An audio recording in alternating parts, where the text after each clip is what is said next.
Hi everybody and welcome once again, and this is to lecture 6 and the final lecture in our 6 lecture course on creative writing now. Now one of the participants asked me why we called it creative writing now instead of creative writing, and I think this lecture is, I suppose, the most now or most what's happening in the present of all the 6 lectures. We're going to be discussing video, the context of how video is transforming literature in the way that it is being produced and distributed and received by literary audiences, and also the practice of video. I'll be talking about some of my own experiences with making video and why I'm so enthusiastic about it, basically. And then secondly, I will be going through some of the practical aspects of making video, including the process of editing and shooting and distribution, and crucially funding as well, if we want to get kind of professional or semi-professional on the video side of things. So let's get straight into that. This will be quite a long lecture, I think, with quite a lot of detail on it, so you might want to break it up into 2 or 3 pieces. So in the first part we'll be talking about context and so on, and in the second part we'll be talking about practice. And there's just really 1 or 2 prompts I'm going to give for this last section of the course. So bear with me, and first let's look at some very interesting and I think amazing video statistics, online video statistics, to get us going.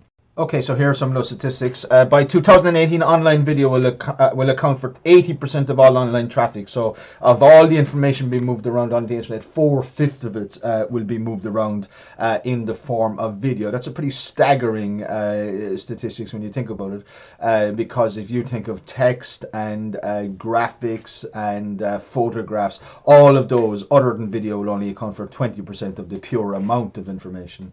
1/3 of online activity is spent watching video. Okay, so that's, again, given all the activity there is on the internet, 33% of it spent in watching video is a huge potential audience for those who do engage in making video. More video content is uploaded in 30 days than the major US television networks have created in 30 years. Again, staggering amount of information. I suppose a kind of a worryingly huge amount of video production, really, for the individual trying to get started in it. 500 million people are watching videos on Facebook every day. That's 500 million people watching videos on Facebook every day. I don't think we can underestimate the significance of large numbers like that.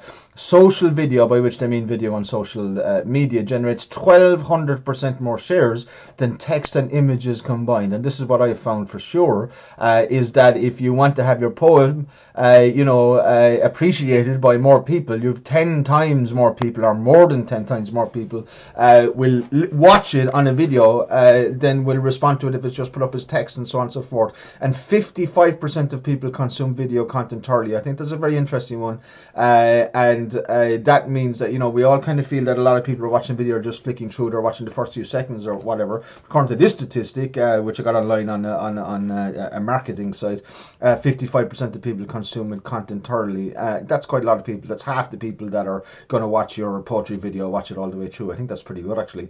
Almost 50% of internet users look for videos related to a product or service before visiting a store, and this kind of argues very strongly for things like book trailers and event videos and things like that, to give your new book or your new event or whatever it is you're doing more of a chance of selling tickets or selling books and so on, than the use of video for that end of things. Even if you're not going to get into using video, kind of artistically as part of your literary practice, then you definitely need to start using it as in terms of promoting your work at the very least. I'd say every writer needs to do that. We don't all need to be making video in an artistic way, but we do certainly, I think, all need to be making use of the opportunities that video gives us for promotion and distribution. There have always been people who have been hostile and worried and anxious about the effect of technological change on literature, on the quality of literature in particular. Okay, and here just to make that point, that you will hear people giving out not just about literary video being a step down from the book, but also about things like performance poetry and so on being less of an art form than the textual form of poetry, which bespeaks for me quite an ignorance of literature, to be honest with you.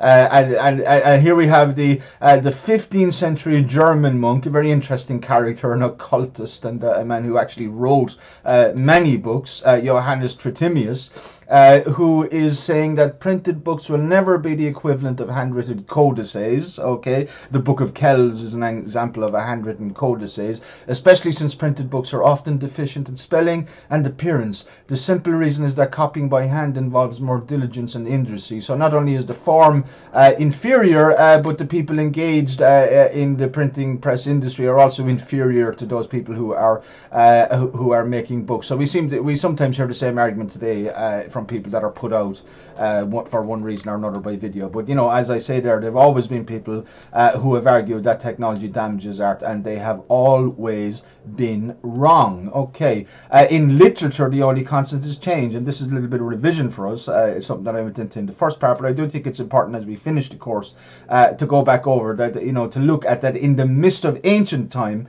Literature begins long ago before printing presses. You know, it comes from the human body and the human spirit and the human desire to be, you know, to be noticed, and the human desire to self-express, you know, both individually and collectively. You know, so a lot of the early oral literature wasn't really to, you know, individual, but more kind of collective, transmitted by body, by mouth, received by the ear, mediated the medium of literature. For 99.999% of human history was the air. Okay, literature simply travels from mouth to ear, and let's call that, say, the intimate age. When to engage in literature, you had to be standing before the person or persons expressing it, if you like.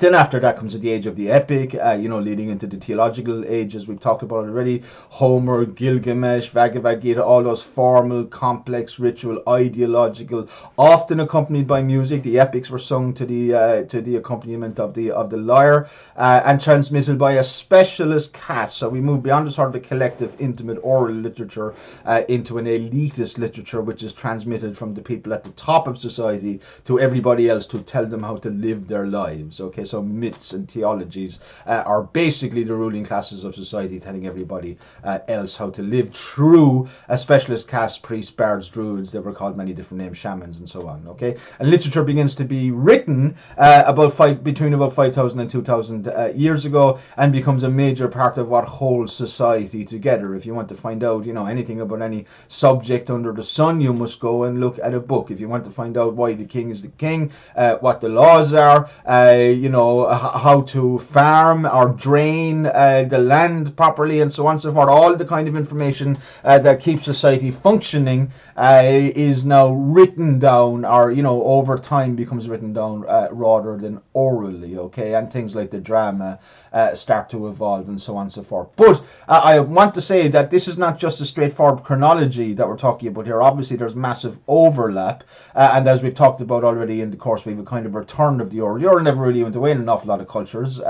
You know, the singing and ballad tradition, for example, in Ireland is hugely important, and arguably a more important, you know, and revealing literary resource than, say, fiction has been in the last 200 years. If you want to find out, you know, about the lives and the struggles of, you know, 90% of Irish people, the ordinary Irish people, you won't be looking in literary fiction, that's for sure. You will be looking in things like the Christy Moore Songbook and so on and so forth. So, you know, the oral has never really gone away, and the textual will not disappear or go away in the age of digital literature either. There will still, obviously, of course, be books, and there will be people who just read books, and there will be people who just write books, but over time they will become, you know, more of the sort of blacksmith sort of a figure, and sort of a heritage figure, you know, just as the handwriting scribe, if you like, is a kind of an exotic thing in the 17th, 18th century after the printing press comes in. So time moves on,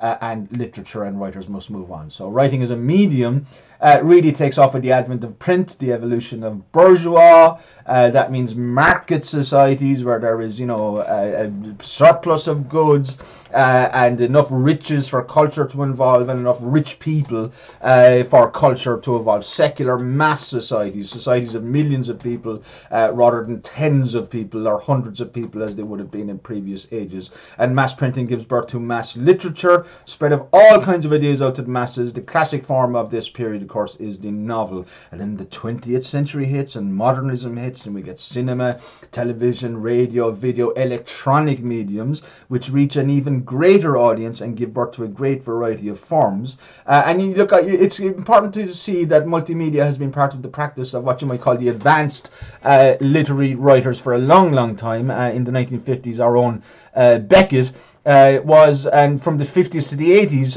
wrote in numerous media forms, including television and radio, part of his oeuvre, which is quite neglected, as it happens, I think, and sort of not thought about as much as the drama is. But perhaps the lessons that we have to learn from Beckett as contemporary multimedia artists might be in those little television pieces he did late in his life, might be in those little radio pieces he was doing all of his life. Now, the internet, especially the rapid development of smart devices, your smartphones and so on, new media which interact differently with different audiences. It's not a radio, it's not a television, it's a device that you carry around with you. It's got the entire library of the whole of human existence and history accessible to you once you're connected to the internet. So it's a whole different ballgame. And the transmitter and the receiver fuse, okay?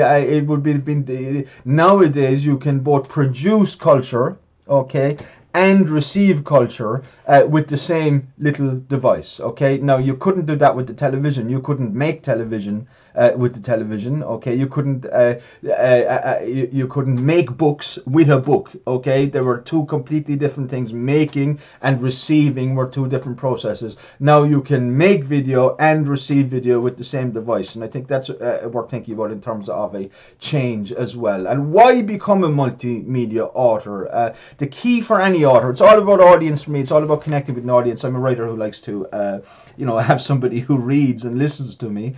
It doesn't have to be millions of people, probably never will be millions of people for me or for most of us out there, but you can certainly find an audience that is appreciative of your work and supportive of your work, and it doesn't have to be a massive amount of people, and you're helping yourself to find that audience simply by becoming a multimedia audience. That's the first thing, to find audience, okay? Potential audience for a multimedia author dwarfs that of the book writer potential into insignificance, basically. Okay, this is the case with poetry, which I'm involved in to a certain extent. Books will sell in the tens, maybe in the hundreds if you're quite famous and well known, and you get a boost from a very good review and all that kind of thing. And the same would go really for maybe short fiction would sell up to 8, 7, 8, 900 if you win an award, maybe 1,000, 2,000, 3,000, and the novel, somewhere between 1,000 and 5,000 sales, and obviously you're boosting much far beyond that if you're using video. Another advantage to multimedia, I find that over time literature has become very institutionalized. Agents, funding institutions, festival administrators, and all of these type of people, who do a wonderful job in their own world, but aren't writers and aren't literary, so to speak, and have their own interests, which are different to writers, and are kind of middle people, if you like. I have middlemen there, but they're mostly women actually these days in literary administration and so on, in my experience. And I think it helps to cut out a lot of those people, and you can do that, and you can bypass all the institutions, and you can bypass all the middle people, or the gatekeepers, or they're sometimes called, in a way that you couldn't do with old style publishing with digital media. You don't, and that's a really, really important thing. You can speak directly to your audience. You can look for an audience yourself without having to go through all the kind of hoops and institutional gates there is to that if you go the sort of conventional or 20th century route. Okay, this gives us the phenomenon of the indie author. Plenty of successful people, in their own terms, selling books on Amazon who've never gone the conventional publishing route of agents and book PR and all that kind of stuff. Okay, and it also accounts for the big rise in performance and digital poetry in the recent years, because the institutions are way behind and all that sort of stuff. Have no clue about it, and are willing to catch up at some cases. And agents and all of those people have very little interest in digital and performance, because it's not as easy to get money out of. Okay, in terms as a multimedia artist, you have a hell of a lot more control over your own work, over the production of your own work, as well as interacting with your audience in multiple ways digitally that you don't do as a text-only author. Perhaps most importantly, The new technologies and mediums open up infinite creative possibilities for the willing, determined, experimental, innovative among us. Okay, so if, like me and lots of people that I meet days, you're excited by what's going to happen when, as video literature evolves and as digital and performance and video all start to mix in together and produce possibly new genres and new art forms altogether. If you're excited by that type of thing, then digital media is where you want to be. The key points I would make about becoming a multimedia author, and I want people to kind of take these really to heart, because you want to, have some idea about the field before you start off in it, that content is king, as it is in all other forms. If your original text, if your script, which we should really refer to it when we're talking about video, we should refer to it as script, is rubbish, it doesn't matter really how good the video is. And what I find an awful lot with, say, Vimeo, Vimeo.com, which is one of the big pro video sites for people to show off their video. The videos are often really good, but the words are really rubbish. Okay, and we're wordsmiths primarily still, whether we're oral, textual, or digital wordsmiths, or all three. So we've got to get our content right. Poor content will not succeed in any medium. Of course, Kim Kardashian succeeds on Twitter, and that's poor content. But we're talking about literature here. So we can discount that side of things. Work hard to make sure your script is the highest quality for making a video or audio. So it's the same ingredient as any other artistic endeavor or worthwhile endeavor in life. It's talent plus perspiration. Okay, sweat. Okay, and sweat and talent, basically. Equipment is queen. Okay, you must invest in quality software and hardware. You need those mics, you need that iPad, you need to maybe do a little bit of training. Like I have done a little bit of training about how to edit video and stuff like that, so you're going to have to do that. Skill is emperor. You have to spend time and energy learning how to use multimedia technologies. Again, YouTube is great resource for tutorials for how to use editing software and all that sort of stuff, and how to live stream. Whatever you want to find out, if a question occurs to you, go to YouTube and put the question in the YouTube search box, and I guarantee you somebody will have the answer for you right there. Another thing about multimedia projects, and we look at this in detail with my own Because I'm Human project in a little while, is that collaboration will be necessary for advanced projects. Okay, simply because these professional skills in filmmaking and video making and distribution and all of those type of things, and even if you're making a video where you need a few people to come in and say the words, you don't want to just make a video all the time of you staring at the camera and so on. If you want to get some extra people in there and make it look better and sound better, then you're going to have to collaborate with other people. So multimedia isn't really for the writer who is the writer who likes to spend time in their attic alone and doesn't have a collaborative aspect to their artistic practice, or isn't interested in collaboration. You might be one of those. That's fine. Different strokes make the world go round. Multimedia wouldn't be for you in that case generally, because it is nearly always something that you need other people to help you out with. Okay, so how many different kinds of uses can video be put to for creative writers? Well, there's lots, but let's look at a few that I've engaged in myself and can really talk a little bit about. Okay, so the live stream for me is really useful. For example, if you are doing your book launch or a reading, or you simply want to have a back and forth chat with your audience, for example, about a particular poem you wrote, and so on and so forth, or combine a poetry reading with a discussion you can do from your own home with your Facebook, with your live stream. Very easy to set up, basically. Simply pointing your phone at yourself and pressing the live option on Facebook will give you a live stream. I've only really used Facebook for live stream because there's a lot more people on Facebook than you will get if you live stream on other services like YouTube or Periscope. There are other live stream options, and they might suit particular niche activities. I know that YouTube is particularly popular and useful for people who are into video gaming and stuff like that. That's where they go for their YouTube there. But I think a lot of the literary live stream has been on Facebook. Just a couple of examples. had a discussion with the two Dublin novelists, Frankie Gaffney and Carl Parkinson, which I live streamed from Books Upstairs in Dublin. And there was a good crowd at it now for a literary event. There was 50 or 60 at it, and we had a great discussion. But around 1,600 people watched the live stream. Now, it doesn't mean they watched all of it, but they came back and forth out of it, and they saw a bit of it. And maybe quite a lot of them did watch all of it. So you're increasing your audience, I think, by about 10 to 15 to 20 times if you live stream an event. Okay, so that was a good experience there. And again, the thing you got to just be careful of is make sure you have, that mic, which we talked about, I think back in lecture 2, plugged into your device so that there's good sound. Okay, you can do a vlog.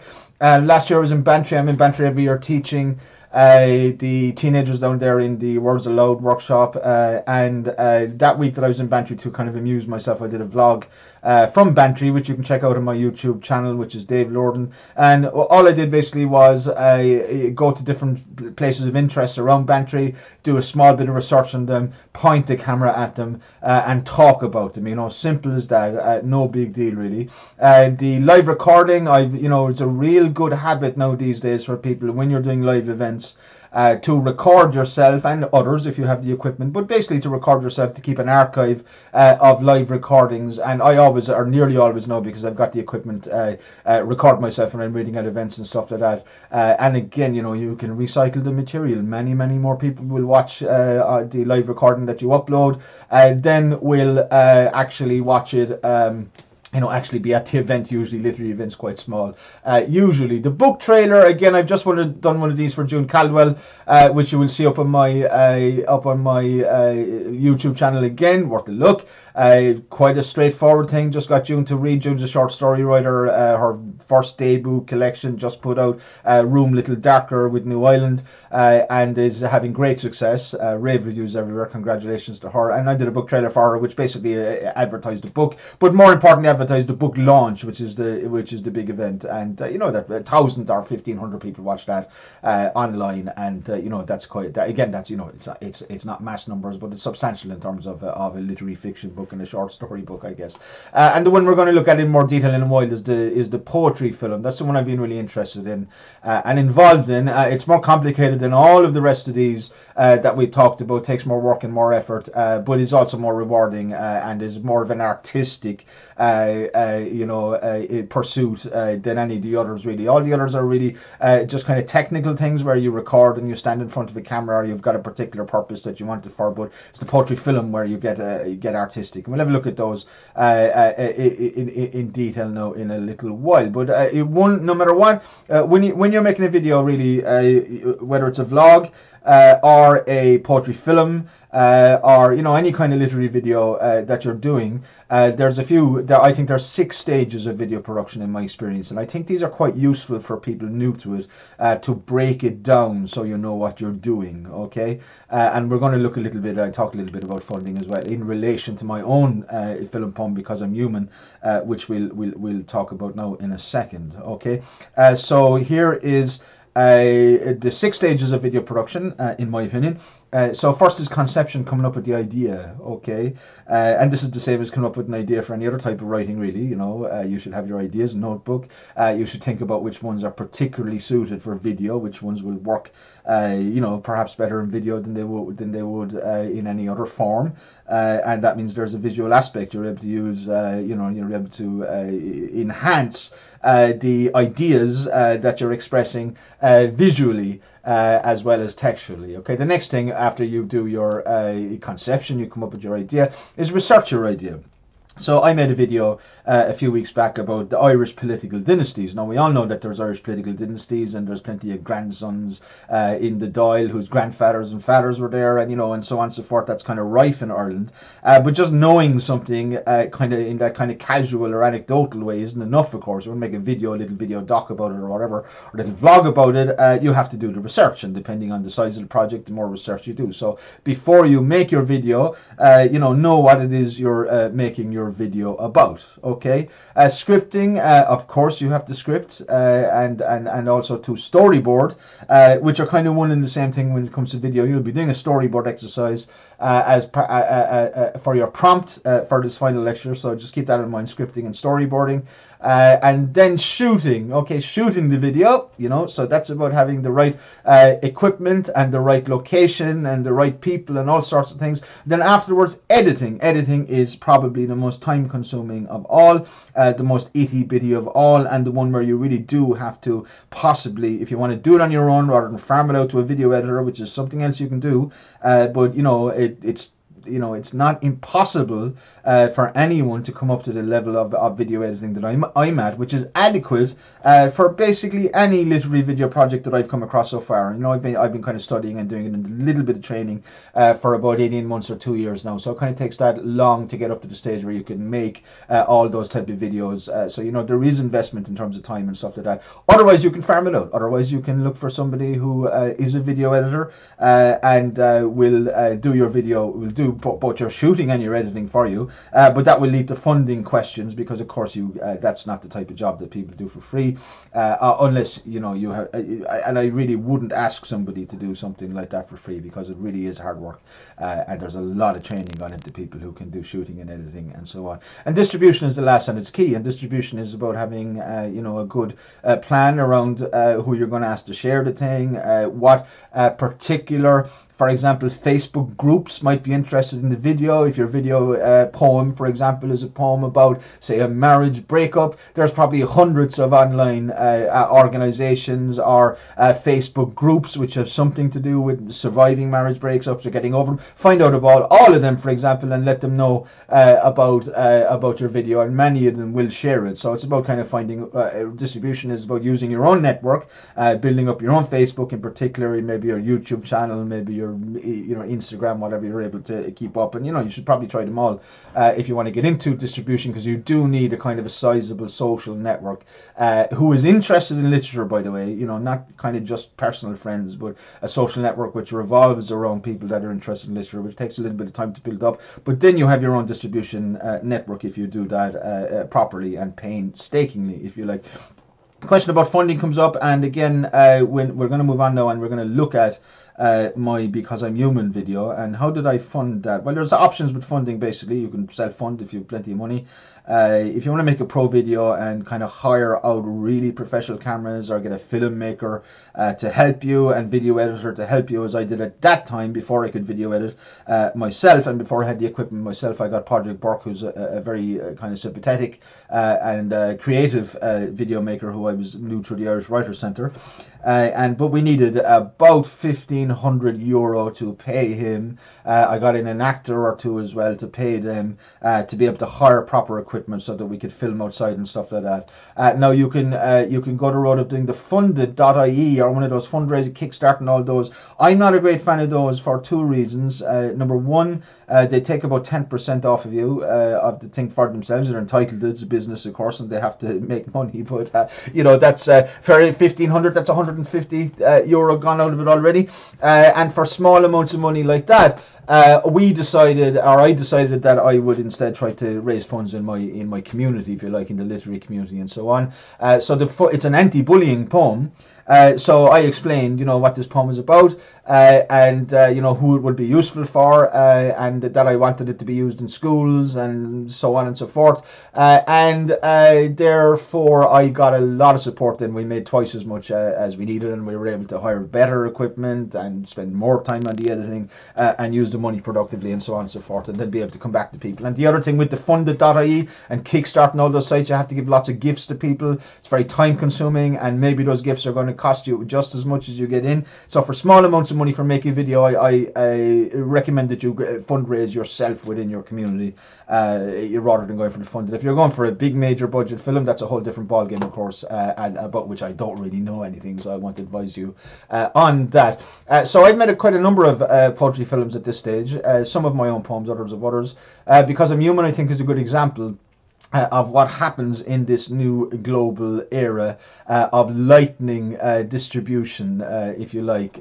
Here's a little still. We'll watch the video in a second now, but here's a little still. Daniel Wade, the writer, volunteered to be in the video. Fair play to him. He's a really good writer. Check him out, Daniel Wade. And over here you have 3 stills from numerous videos from the Philippines of young students acting out my film as part of the speech choir. The film, the poem, anti-bullying poem, Because I'm Human, has become part of the education system in the Philippines, believe it or not. And the reason that is that couldn't happen before the internet age, because those people in the Philippines who could never have found or experienced the poem or been inspired by it, or had the words or anything without the internet, because I don't have a publisher in the Philippines, and I doubt if very many people do. So the spread of, I think this is a really good example, because the original video poem, if you look on it, on YouTube, has about 6,000 or 7,000 views.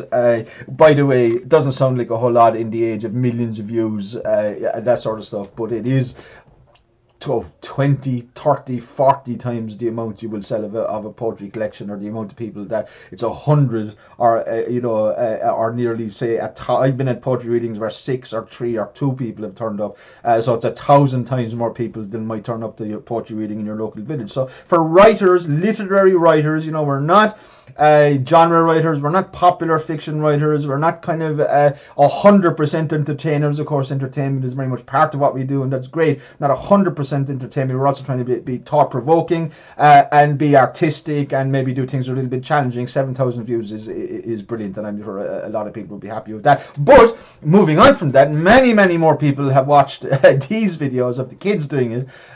Tens and tens of thousands. There's dozens of these videos, because it's done so many oftentimes. So maybe the same thing will happen to you. Just look how I did it. I had a poem which was of use to people. I don't like, in this age of horrible oppression and horrible civil wars and homelessness, so many good causes which are better causes than Dave Lordan's video poem or anybody else's video poem. I don't like asking people for money unless I'm actually giving back. And for me as an artist, it's important to give back like that. And this is a way for me to do something for my community, as well as obviously promoting my own work. And because of the internet, and because of the new skills and the access to technology, I couldn't have fundraised without the internet, or I couldn't have made the video poem without all sorts of collaborative skills which have evolved in the age of the internet. And that poem then could not have gone to become, if you like, a kind of a minor phenomenon over in the Philippines without the internet, for people to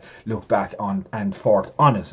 So that's just an example, and maybe you can do exactly the same thing. Let's have a look at the Because I'm Human video poem now, just to give you an idea of that, and then we'll move on afterwards, and I talk more generally about poetry film and set you a prompt exercise for that. Okay.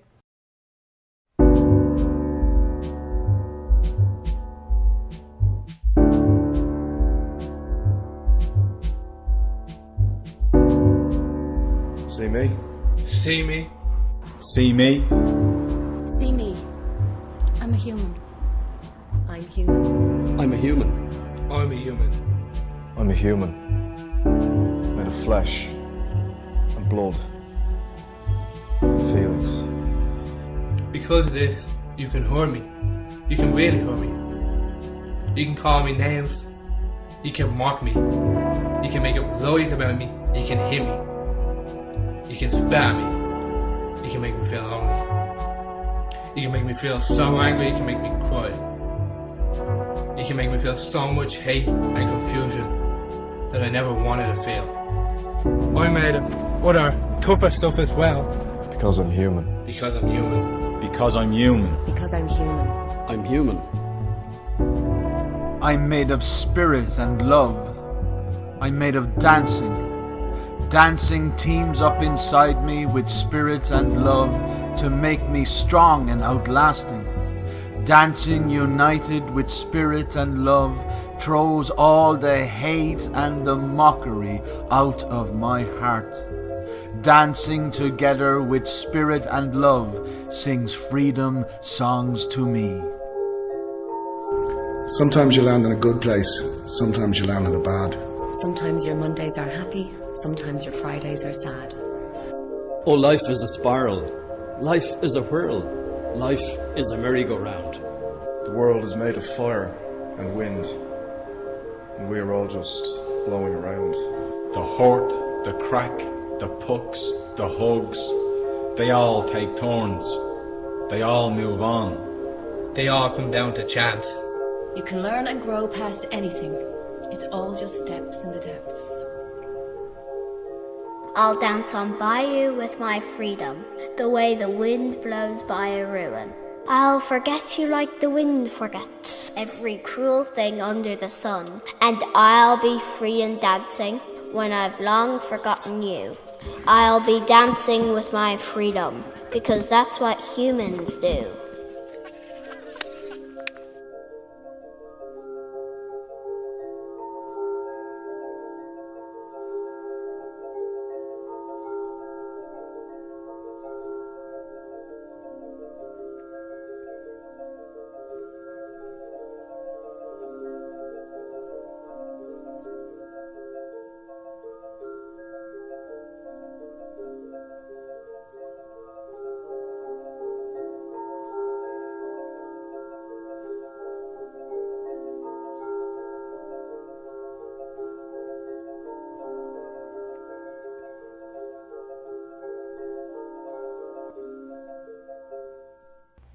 Okay, I hope you enjoyed that, and just again to remind you that that film was done on a fundraiser for about 1,500. Some of the people involved were professional actors. There was a professional video shooter, Padre Burke, fair play to him, and then that film went on to be, caused the poem to become much more well known and all that kind of thing. So just making that argument that things, once you put a bit of effort in, it's not that difficult to make a poetry film or any kind of literary film, and it can have a really big impact on your work getting out there in the world. And I really would encourage everybody to try it and to consider it at least. So I'm going to move on to kind of a case study now on poetry film as a whole, and think about that as a whole, and set you your final prompt of the lecture series then. And just looking at that card there, poetry multimedia. The poetry are spoken word videos where the poet simply records themselves performing their poem. Okay, so that's easy to make and distribute. They're the type of ones we looked at back in the first couple of lectures, where simply the poets had recorded themselves saying their poem.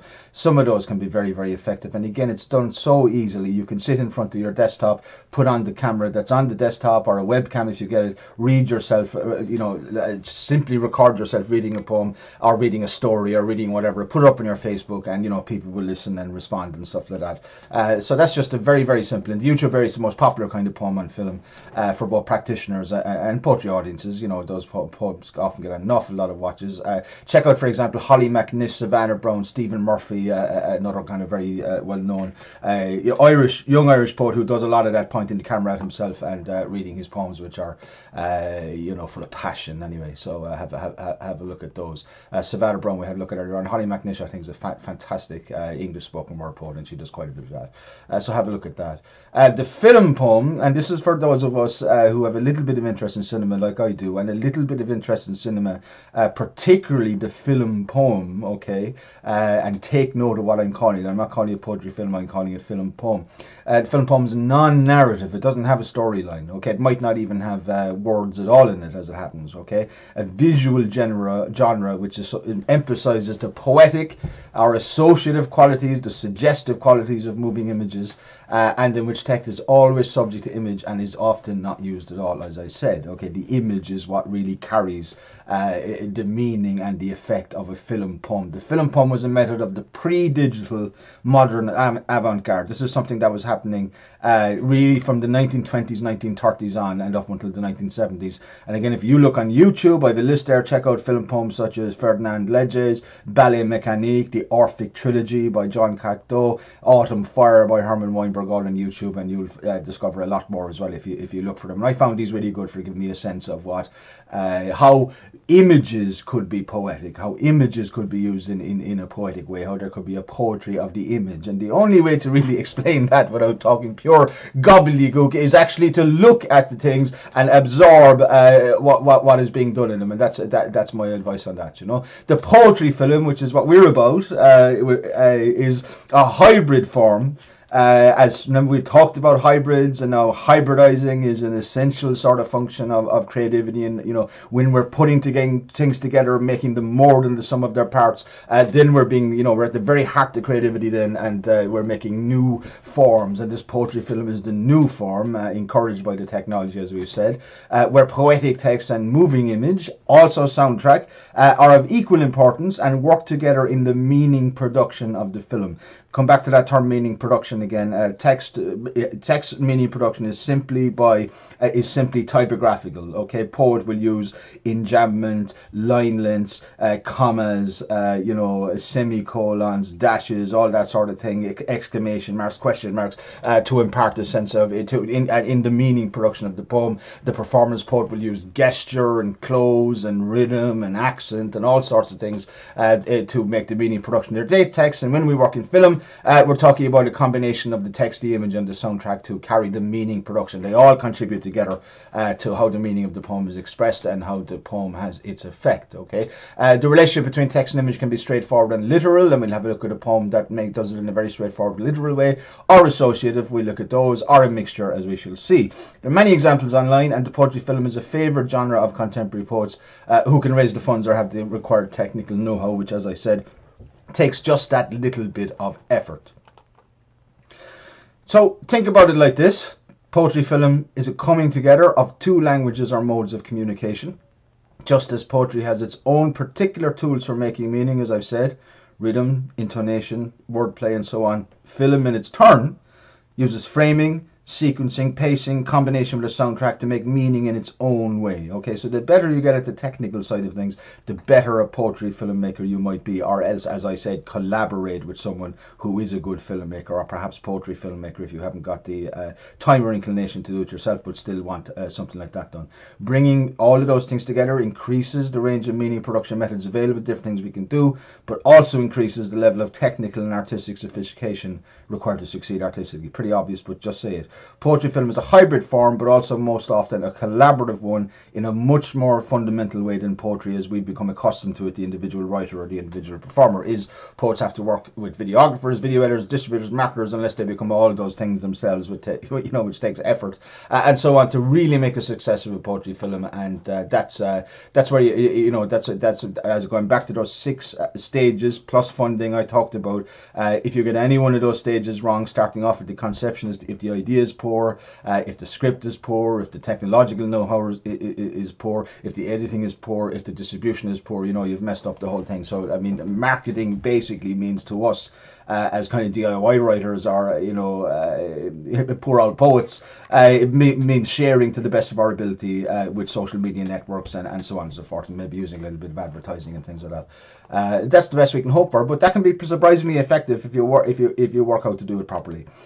I want you now to after this is over, after the video is over, to go to YouTube or Vimeo. YouTube or Vimeo, they're all on both, I think. They are all on both, yeah. Look for these 3 films. The Lammas Hurling, okay, made into a film by Paul Casey, Cork poet. The one about Birds, which is a text and film by Melissa Diem. And the fucking Titanic, excuse my French, the text is by me and the editing is done by Eamon Crudden, the video artist. So take a look at those 3 Irish poetry films, okay. Quite contrasting styles, and I think you get a good overall feel of what can be done overall with the genre if you look at and you study these. Again, if you simply Google or on YouTube search for poetry film, if you want to get deeper into it, you will find a lot more than this, but I think I've given you quite a bit now between these 3 poetry films and the film poems from the modernist era to look at. So don't overdo it either, as they say. Okay, ask yourself these questions after you have watched the films. Okay, again, I'm coming back to 90% of being a writer is actually studying the texts and the poems and the poetry films of other writers, okay, to learn how they're doing it and how you might be able to apply that work on your own. So how well or badly do spoken text and moving image combine in each of the films in terms of the setting, the tone, expressing the central themes, telling the story if there is a story. Second thing to ask yourself, list of things to ask yourself: how do the poetry films compare with the text alone of the poems as artistic products? What's the difference between if you just read that in text and now you see it as a film? What's the difference for you? Are the films more effective? Serious question. Okay. Are they more sophisticated? Not a quite serious question. Is the poetry film a higher art form than the text poem? How so? Now, that's probably a controversial question. And I suppose ultimately there's no black and white answer to that. But have a think about it anyway. Is it a higher art form than the text poem? And third, a major factor in propelling the contemporary poet into poetry film production is the decline of the book and the rise of the video. especially the online videos, mediums. Do you think this trend will continue? So have a serious think about that, and you know, you're entitled to answer it any way you like, but do think about it, okay? Don't answer it without thinking about it. That's what I say, okay? I want to say a little bit about storyboarding, okay, and then set you with your prompt for a poetry film. By the way, you can make a poetry film out of basically any poem you want to, especially out of copyright ones. And I think this is a part of the art of poetry film I'm looking forward to see develop over the next few years. There's a whole load of out of copyright poems from the 19th century, the 1910s, the 1920s. And I'm sure there are plenty of other poets out there who would love films made out of their poems. So keep that up as a possibility as well. Storyboarding is an essential part of any professional film poem process. Okay, not necessarily if you're just pointing the camera at yourself. If you're going to make a little video, which is a bit more artistic, as we've talked about, you're going to need a storyboard. It's a way of pre-visualizing the film, thinking about it in advance, so that any problems can be flagged in advance, and so that all involved in the film have a similar and convergent idea of what is going to be produced. So you share your storyboard with everybody you're going to be in the film, whether it's your 6-year-old daughter or a professional actor or whoever it might be. They got to be in on the storyboard. A storyboard is just a film depicted in a panel sequence, something like a comic strip, and with text notes underneath each panel. Even if you don't have access to the resources to make a poetry film, it can be fun and educational to make a storyboard for one of your favourite poems or for one of your own poems. One thing to consider is camera angles and shot types. And I just want you to go and study those Wikipedia articles or study some blogs about camera angles and shot types as well. You do a variety to make a film decent. Close-up, wide shot, eye level, bird's eye slanted, and so on. And if you Google again tutorial on storyboarding or tutorial on camera angles or whatever, you will find plenty of those on YouTube to keep you up to date. Okay. Here's a simple example of a storyboard. You know, you can't even read it there, but you get the idea of the form of what it looks like.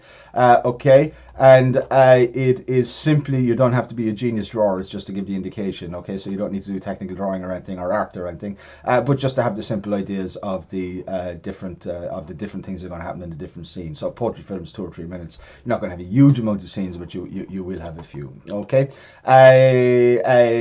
and now thinking about how to make a simple storyboard for a film. Choose a short poem. You have 2 choices with your prompt really this week. You can choose your own poem or choose the one I'm going to suggest, which you'll recognize, and is very filmic, I think.